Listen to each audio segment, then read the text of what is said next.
Assalamualaikum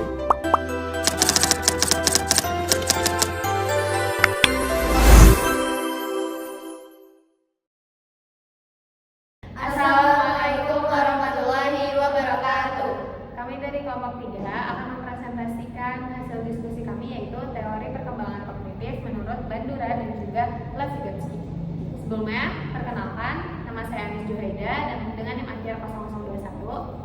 Nama saya Naura Hamidana Rusna dengan NIM akhir 0034. Saya Nurul Safa Zahra dengan NIM akhir 0036. Saya Hadir Salsabila dengan NIM akhir 035. Saya Rania Safitriani dengan NIM akhir 037. Kita langsung saja masuk ke penjelasan. Sebelum memulai materinya, di sini saya akan menjelaskan pendahuluan yang dimana menjelaskan kita di sini akan membahas tentang teori kognitif dari dua tokoh, yaitu Bandura dan juga Vygotsky. Nah, dari dua tokoh ini menjelaskan kalau yang pertama Bandura sendiri itu menjelaskan bahwa pembelajaran itu melalui pengamatan. Jadi kognitif anak, pemahaman anak itu tuh didasari dari anak mengamati. Terus kalau buat Vygotsky sendiri, peran sosial dan juga budaya itu dalam perkembangan anak itu sangat dibutuhkan. Yang selanjutnya yaitu adalah konsep utama dari teori Bandura sendiri. Nah, menurut Bandura, pembelajaran anak itu melalui pengamatan gitu. Maka teori Bandura ini disebut juga belajar observational learning atau belajar melalui pengamatan. Yang dimana anak itu jadi mengamati orang lain gitu. Nah, pada tahap ini juga pada pembelajaran ini, pada metode ini juga ada 4 tahap, yaitu yang pertama perhatian, yang dimana anak tuh memperhatikan dulu gitu, mengamati lingkungannya, entah orang tuanya atau guru atau lingkungan yang ada di sekitarnya. Terus yang kedua, retensi atau bagaimana informasi yang dilihat itu disimpan dalam ingatannya. Jadi setelah anak melihat, anak tuh memproses gitu buat dirinya sendiri. Jadi dia menyimpan dalam pikirannya sendiri. Terus yang ketiga yaitu reproduksi atau anak itu mencoba menirukan perilaku tersebut. Jadi setelah anak melihat, menerima informasi tersebut, diingat, lalu anak mencoba untuk mempraktikkannya atau menirukannya gitu. Lalu yang keempat ada motivasi, yang dimana anak itu terdorong untuk melakukan perilaku itu atau tidak. Jadi setelah anak memahami gitu apa itu sebenarnya yang dia simpan, anak itu terdorong gitu untuk melakukannya. Nah, Bandura juga memperkenalkan konsep self-efficiency atau keyakinan pada kemampuan diri itu mempengaruhi tindakan. Jadi dari Bandura sendiri itu self-efficiency atau kayak anak tuh mengetahui atau meyakini gitu kemampuan diri sendiri. Selain itu juga ada reciprocal determinism, yaitu hubungan timbal balik di mana perilaku, lingkungan, dan juga faktor pribadi itu saling mempengaruhi. Selanjutnya ada aplikasi pendidikan Bandura. Dalam dunia pendidikan, teori Bandura bisa diterapkan dengan menjadikan guru maupun orang tua sebagai model yang positif. Misalnya, jika guru disiplin datang tepat waktu, maka anak bisa belajar meniru kedisiplinan tersebut. Reinforcement atau penguatan seperti pujian atau penghargaan bisa meningkatkan motivasi anak untuk terus belajar. Teori ini juga sangat bermanfaat dalam konseling untuk membantu mengubah perilaku anak dengan cara memberikan contoh perilaku baru yang lebih baik. Selain itu, kita juga tidak bisa menutup mata bahwa media, televisi, internet, dan lingkungan sekitar memiliki pengaruh besar terhadap pembentukan perilaku anak. Selanjutnya adalah konsep utama Vygotsky. Nah, Vygotsky itu melihat perkembangan kognitif itu sebagai sesuatu yang sangat dipengaruhi oleh budaya dan interaksi sosial. Nah, anak itu menggunakan alat budaya seperti bahasa, simbol, angka, dan tulisan itu untuk belajar. Nah, proses penting di sini adalah internalisasi, yaitu bagaimana hasil interaksi sosial berubah menjadi fungsi kognitif individu. Nah, Vygotsky itu juga memperkenalkan konsep private speech, yaitu saat anak berbicara sendiri untuk membantu dirinya mengatur pikiran.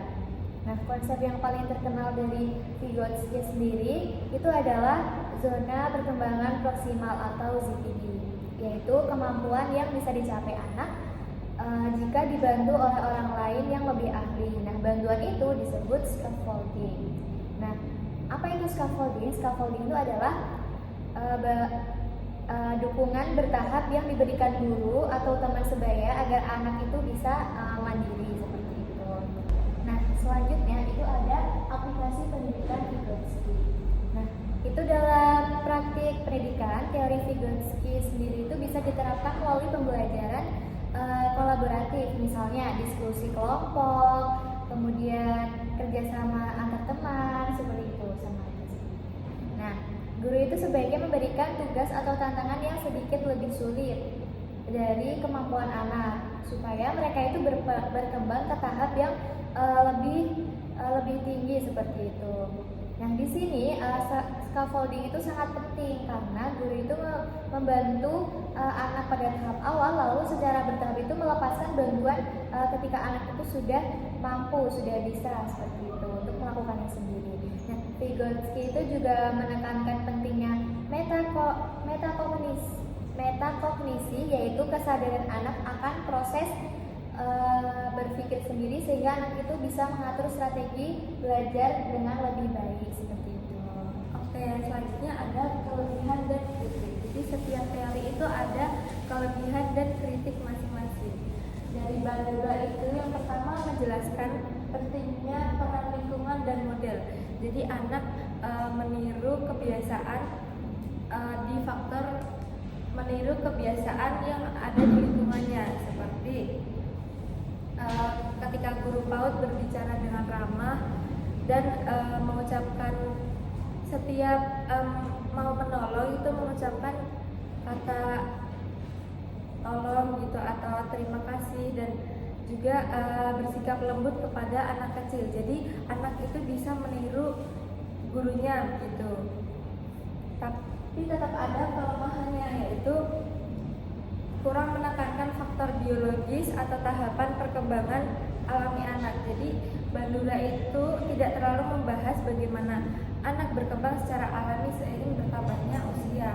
Misalnya kemampuan bicara atau berpikir yang muncul sesuai usia.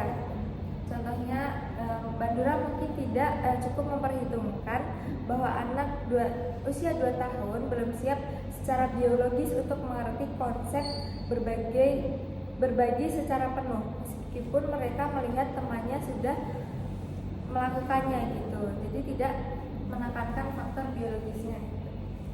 Untuk Vygotsky itu yang pertama, tekankan interaksi sosial budaya dan pembelajaran modern.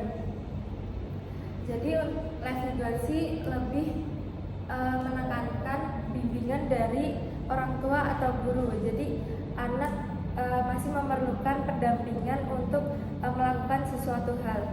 Jika Bandura tadi meniru, kalau Vygotsky itu lebih menekankan kepada bimbingan. Jadi guru sebagai fasilitator. Misalnya anak belum bisa mengikat tali sepatu, jadi nanti guru itu mengajarkan atau melatih anak untuk gimana cara mengikat tali sepatu yang benar dengan tahap demi tahap gitu.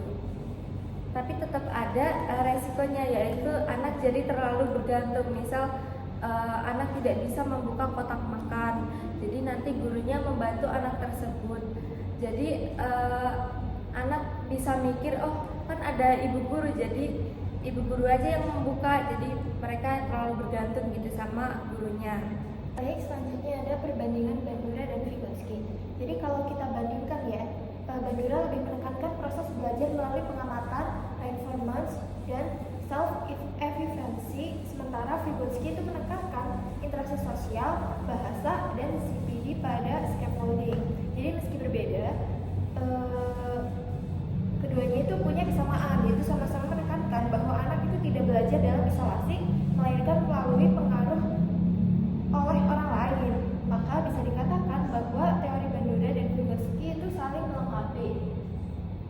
Terus untuk penutupnya, jadi sebagai penutup dapat kita simpulkan bahwa teori Bandura dan Vygotsky itu sama-sama memberikan kontribusi besar dalam dunia pendidikan. Bandura mengajarkan kita penuhnya modeling, yaitu anak belajar melalui contoh nyata dari lingkungan sekitar.